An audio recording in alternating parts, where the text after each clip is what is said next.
Transmissão ao vivo do sinal da CNBC americana. Atenção, porque o cessar-fogo foi cancelado.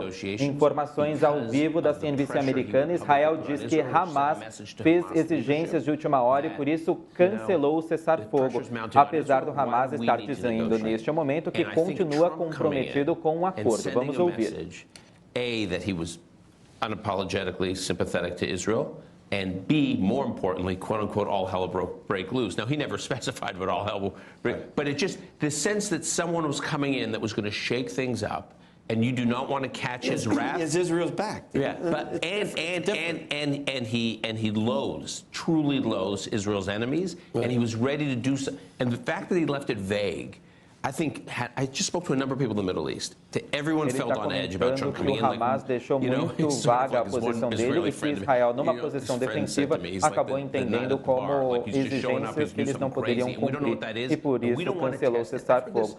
Cancelou não, suspendeu esse cessar-fogo. Lembrando que a gente estava falando, inclusive, há pouco, que estava prevista para hoje a assinatura de Israel nesse acordo de cessar-fogo. Cessar-fogo que, por enquanto, está suspenso, justamente porque Israel está dizendo, olha, o Hamas fez exigências de última hora, Hamas pode não cumprir, então eu, Israel, não vou, por enquanto, assinar esse acordo de cessar-fogo. Acordo esse que está suspenso, vamos repetir que é importante o uso da palavra correta, suspenso o acordo de cessar-fogo entre Hamas e Israel.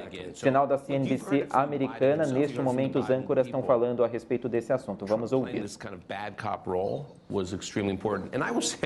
We talk about how dysfunctional and polarized our politics are. These last few months, and I've seen it pretty closely. Nesse momento também acaba de ser anunciado o balanço do Bank of America. Estimativa de 0,82 contra 0,77, aumento de 0,05%. Os bancos ganhando mais dinheiro, no caso do Bank of America. Este foi o sinal ao vivo da CNBC americana. Vamos falar novamente com o nosso especialista em guerra, Robinson Farinazzo, que estava conversando com a gente exatamente a respeito desse ponto. Como você analisa, interpreta esse anúncio de Israel que acaba de sair? Rafael, não é surpresa, né? O Oriente Médio, ele é muito instável. Não é surpresa que hajam recuos e avanços aí, porque todo mundo vai querer negociar nas melhores condições possíveis aí para obter seus ganhos. Nós vamos lembrar que ontem houve bombardeios de Israel. Ontem houve bombardeios. Quando você tem uma trégua ou um cessar-fogo, o que acontece? Todo mundo quer chegar nos finalmente na melhor posição tática possível, porque sabe que dali para frente não vai poder fazer nada, né? E você tem que olhar uma coisa também. Israel está negociando esse cessar-fogo com o Hamas, mas você não tem só Hamas na faixa de Gaza. Você tem, por exemplo, a Jihad Palestina, que inclusive já falou que concorda com o cessar-fogo. Eu não sei se essas exigências de última hora podem colocar tudo a perder. É bem difícil você dizer isso, né?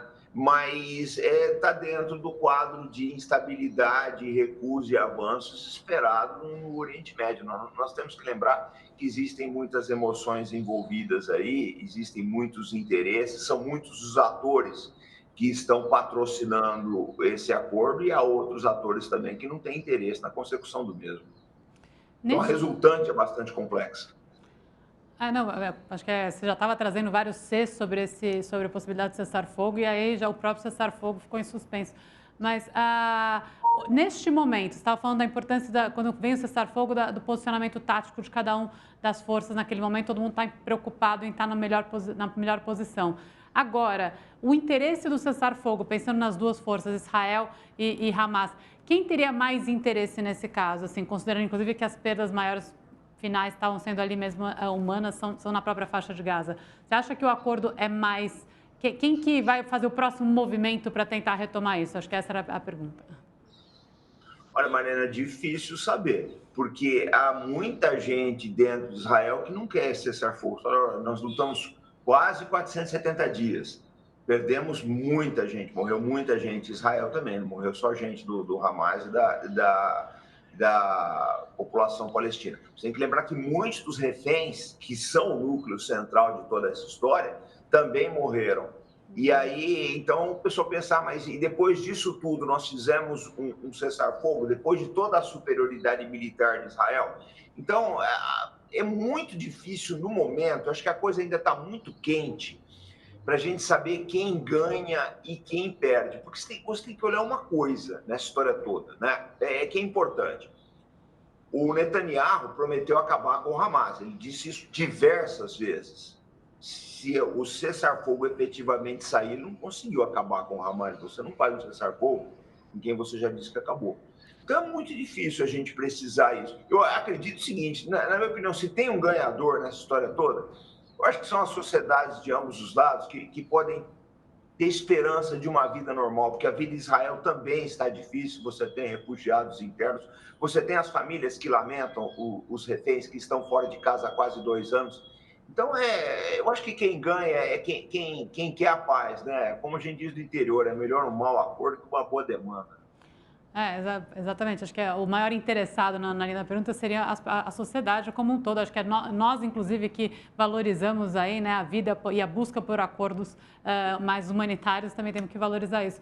Então, mas aí, voltando um pouquinho, será que exatamente nessa linha do que você disse, que o Netanyahu várias vezes falou, vamos eliminar o Hamas, aí agora quando volta a questão de o Hamas estar fazendo mais exigências, tem também esse aspecto do Hamas, talvez no cessar-fogo, ser considerado mesmo como um ator político ainda presente. Isso pode ser um fator que quase que torna ainda não só uma suspensão, talvez eliminar mesmo. Eu sei que estou aqui exigindo demais no calor do momento pedir uma opinião, mas assim, será que tem como voltar? Ou só demonstra que ainda não tem bases suficientes mesmo para avançar? E talvez, inclusive, só o efeito Trump. Era muito importante ter alguma coisa no pré-efeito Trump, mas não deu tempo de conseguir isso. Queria te ouvir um pouquinho.